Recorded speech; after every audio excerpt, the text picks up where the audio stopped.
17 বছর পর কারাগার থেকে মুক্তি পেলেন বিএনপি নেতা আব্দুস সালাম পিন্টু।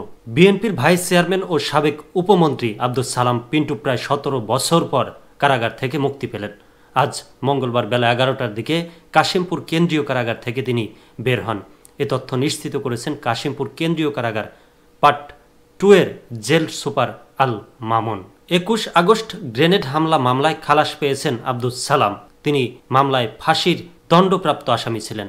এই মামলায় সম্পূরক অভিযোগপত্রের ভিত্তিতে বিচারিক আদালতের বিচার অবৈধ ও বাতিল ঘোষণা করে রায় দিয়েছেন হাইকোর্ট। বিচারিক আদালতের রায়ের বিরুদ্ধে ডেথ রেফারেন্স নাকচ করে এবং আসামিদের আপিল মঞ্জুর করে 1 ডিসেম্বর এ রায় দেওয়া হয়। আজ সকালে আব্দুস সালামের জামিনের কাগজপত্র কাশিমপুর কেন্দ্রীয় কারাগারের পার্ট 2-তে পৌঁছালে তা যাচাই বাছাই শেষে অন্য কোনো মামলায় আটক আদেশ না থাকায় তাকে মুক্তি দেওয়া হয়।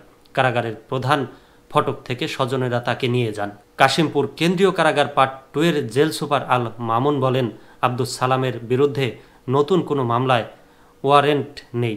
তার জামিনের কাগজ পাওয়ার পর আজ বেলা 11টায় তাকে মুক্তি দেওয়া হয়েছে। টাঙ্গাইল জেলা বিএনপির প্রতিষ্ঠাতা সাধারণ সম্পাদক আব্দুস সালাম 1991-1996 সালের 15 ফেব্রুয়ারি ও 2001 সালের জাতীয় সংসদ নির্বাচনে টাঙ্গাইল 2, গোপালপুর, ভুইয়াপুর আসন থেকে সংসদ সদস্য নির্বাচিত হয়েছিলেন।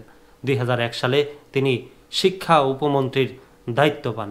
2008 সালের জানুয়ারিতে 21 আগস্ট গ্রেনেড হামলা মামলায় গ্রেপ্তার হন তিনি। তখন থেকেই তিনি কারাগারে ছিলেন।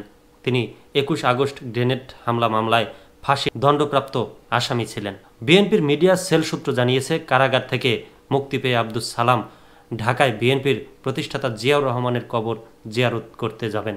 পরে নয়াপল্টনে দলের কেন্দ্রীয় অফিসে যাওয়ার কথা রয়েছে।